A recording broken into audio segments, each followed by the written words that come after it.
Today I thought I'll just read out this article and give you my thoughts. This is an article that is on College Times.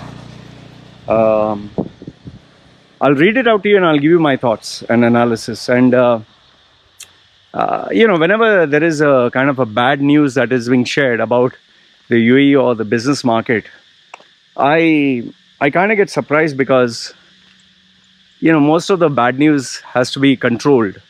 They don't want it to spread and create fear, especially with investors. So I'll read out this article by College Times. I'll put down the links below. Give me your thoughts, especially if you're in the banking or finance industry. Please do get in touch with me because I'm pretty sure you'd know things that are happening inside. So it's not that I have all the information, and information is always welcome, especially for the people who are working there. So feel free to get in touch with me, WhatsApp or email. Now I'll read out the article and give you my thoughts. This is dated March 14th, 2021. GCC banks brace for a new wave of mergers after a triple shock to profitability. Okay, Dubai Islamic Bank was the latest to join mergers and acquisition spree when it fully acquired Noor Bank in January. Well, I know this is true because some of the people's profiles that I did were from Dubai DIB and Noor Bank. They were at the director levels. Those were some of the highest profile resumes or personal branding projects I took in the banking industry, and they paid quite a sum. They paid quite a sum, and the reason why but they were not worried as such. The reason being is they were given a golden parachute. Most of them, they were given a very generous paycheck, especially the ones who left like 2 years or 3 years. This is before COVID, who were given the golden parachute. So you get like 3 months, or in some cases 6 months salary, plus all the other benefits, cash. So some of them literally got millions. Okay, so I know this is true. The GCC banking sector is bracing for a second wave of mergers and acquisitions after suffering a triple shock to profitability in 2020 from lower lending growth. People are lending less because when there is a complete freeze of operations and when there is a freeze of business, I mean, you can't open your business. What's the point of taking money? Lower than longer interest rates and higher cost of risk, industry analysts said, which is true, okay, because especially of the COVID and recession. The second mergers and acquisition wave could begin when the full impact of the weaker operating environment on banks become visible. Mohammed Damak, senior director at S&P Global Rating, said. Okay, they're talking of the second wave that is during the COVID right now. Okay, the first wave of mergers and acquisitions was driven by shareholders' desire to reorganize their assets, including the upcoming merger between the National Commercial Bank and Samba Financial Group. The deal will result in a combined entity with total assets of $213.12 billion US dollars, according to S&P Global Market Intelligence data, and it will create the third largest bank in the GCC by assets. See, one of the reasons why the banks in UAE merged is there were too many banks by too many entities, there were just too many, and they had grown and survived because they were charging the highest interest in the world. Just pay attention to what I said, highest interest in the world, where especially financial instruments were concerned. And credit cards, oh my goodness, they were giving credit cards like you're distributing free popcorn and chocolates and water, tea, coffee to people. They were milking it. Just to give you an idea, the interest rate for credit cards issued in UAE, they charge 66%. That means for every 100 dirhams, or let's say $100, you pay 66. Okay? And what's even worse is, if you take 100 and you have maybe only $1 left, you get charged 66 for even that $1. So until the whole thing is cleared of zero and you're paid extra, and you get a letter from the bank, they don't stop charging you interest, they don't stop charging you hidden charges, they don't stop charging you transaction fees. I mean, it never ends. People think when a bank gives you a credit card, they are being, oh, they love you and they want to help you succeed. Buy your dream home, buy your dream laptop, risk-free finance, drive home a car, pay after 2 years. People are so stupid and financially uneducated. They've got into this debt trap. Once you take these perks, you're fucked. Like Itisalad and Do, they give you the latest iPhone, latest Samsung, free. But you're tied with the package. Little do people know that you can't cancel the package. And if you cancel the package, you not only have to pay for the device, you have to pay fines for cancelling the package. So people never consider this. That's why never go for free money. Never go for anything that a bank or anybody gives you. There's no free lunch. Okay, then what he said is, he said the new round of mergers will involve consolidation from different GCC countries or different emirates in the UAE, for example. However, it would require more aggressive moves by management than seen previously. Yeah, because you have to survive now. It's not easy money like before. It's not easy oil money. Those days are gone. The entire world is shaken up. Once upon a time, OPEC was the king of negotiations because they had oil, gold, liquid gold. Today, that magic is no longer there. You remember when oil became at a minus figure? Nobody thought they would see that day. Do you ever think anyone saw? That is why when people believe in Bitcoin and all that shit, I tell them, one day you'll come to know when you lose everything.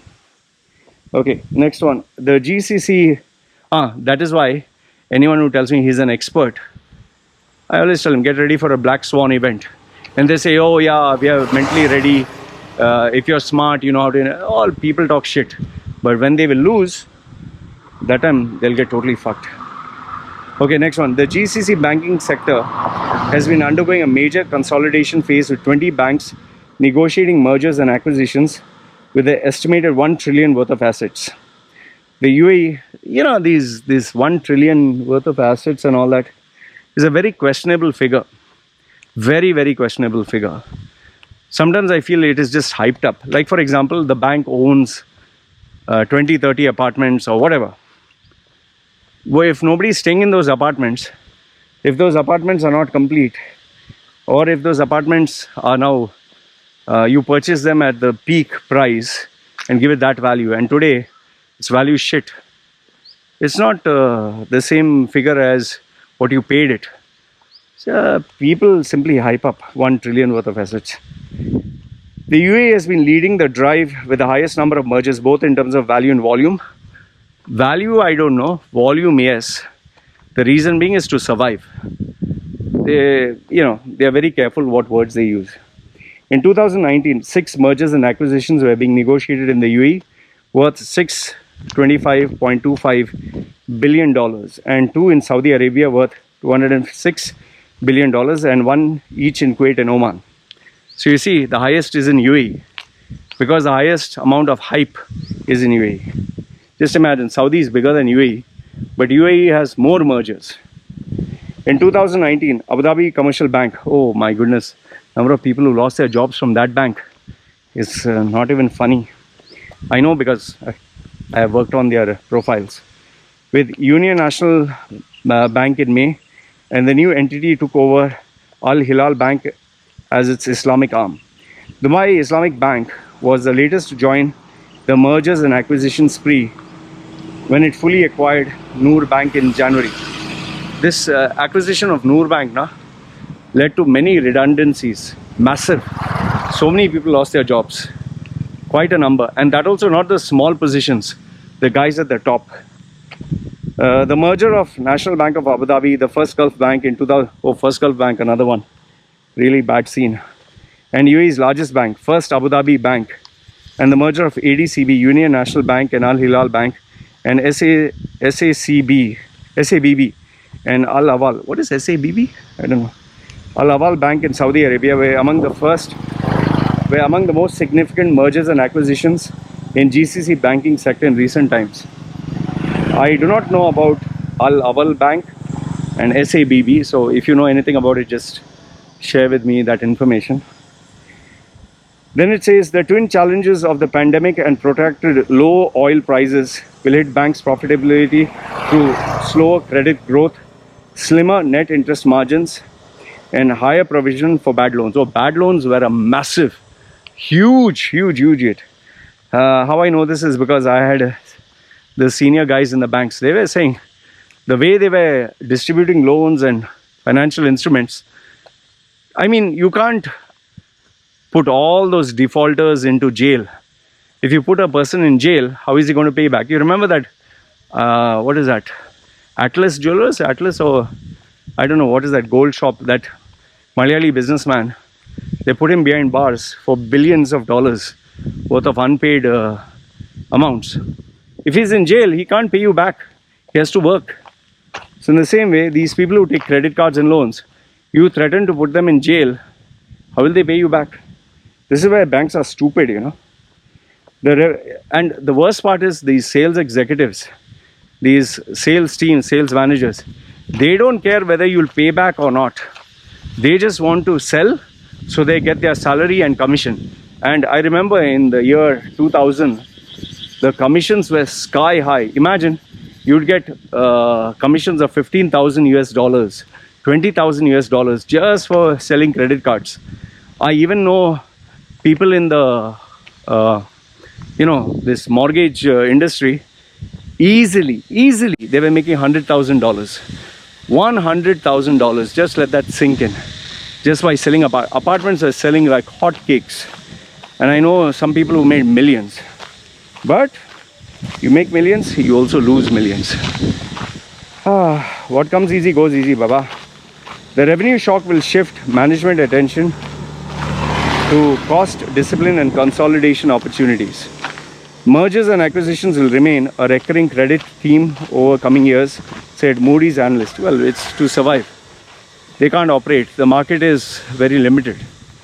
And now people are being very careful. This generation, for the next 50 years, they are not going to make the same mistake that they made during the boom phase. However, greed never ends. Best example for this is Bitcoin and these NFTs. People are simply falling for the hype, and the stock market is getting simply inflated with this stimulus checks and all fucking hype. Just watch, it's going to fucking explode. The banks will now face larger cost of adjustments as low oil prices and coronavirus fallout constrain growth opportunities and severely dent their profitability, said Badis Subailat, analyst at Moody's Investor Service. This is prompting a new wave of mergers as banks seek ways to combat revenue pressure. Remember what happened to HSBC? How it got fucked? I'll tell you, I do not have any sympathy for banks because these executives who are there at the higher level, they are only interested in making fuckloads of money at the cost of consumers. See, Goldman Sachs, all these financial institutions, don't think for a minute that they are, they care about humanity, and they are just fucking interested in filling up their pockets, even if it destroys millions. They are so cold-blooded. I have personally met banking investors and banking executives. They don't care. They are just interested in making their money, and they're even worse than the worst criminals. I'll tell you that much. You should really be cold-blooded to survive in this industry. Okay, then Benjamin Young, director at S&P Global Ratings, expects the muted lending growth of all GCC countries except Qatar and Saudi Arabia. Qatar, even though is undergoing losses, but I think because they did not hype themselves too much, they're kind of okay. Saudi, with MBS, they fucked it up, especially his 2030 vision. It was a complete flop. You know, that 2030 investments, inviting the whole world. With Jamal Khashoggi's thing, it got fucked big time. Qatar's now main point of contention is this FIFA World Cup and all that. It has taken more than it can chew and is trying to salvage this loss. And I think the most painful one was the blockade, which eventually ended. But then again, the tension has not yet ended. And even though now they don't hate each other, but Qatar is not going to make the mistake of putting their guard down. They will not, business will not go like before. They're just using the airspace, they're using transport logistics movement, but not like before, because once bitten, twice shy. And I'll tell you one thing, an Arab Muslim never forgets, never ever forgets. They insulted Qatar in such a bad way, so Qatar is not going to make the same mistake. See, overall, you know, the banks took a lot of risks, okay? And given their greed to make easy money, fool people and make money on their expense, their lives, to the point where even if they get destroyed, they wouldn't care. Today it has come and bitten them in the ass. Yes, one thing is the people who had to make money made money and got the fuck out, especially the executives. But overall, for the next batch of executives, proved hard. And then for the banks or financial institutions, it just destroyed them. So overall, I would just say this is a classic case of greed. And as long as greed is there in the financial world, the people who will only succeed are the ones at the top.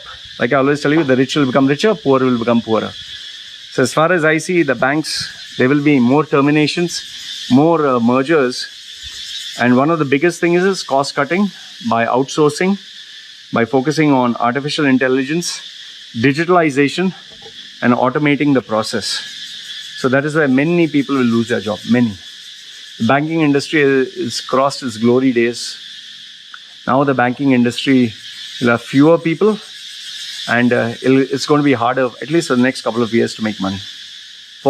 I'm talking the middle and lower class. Upper class, the upper management, they'll figure out a way to manipulate through stocks, shares, investments, and bullshit. And remember, there's plenty of black money at the top. So anyway, this was my analysis of the banking industry. Let me know where I'm right, where I'm wrong. Even I am learning from you guys. And if there's any confidential information, send it WhatsApp or email. This is me signing off. You guys take care.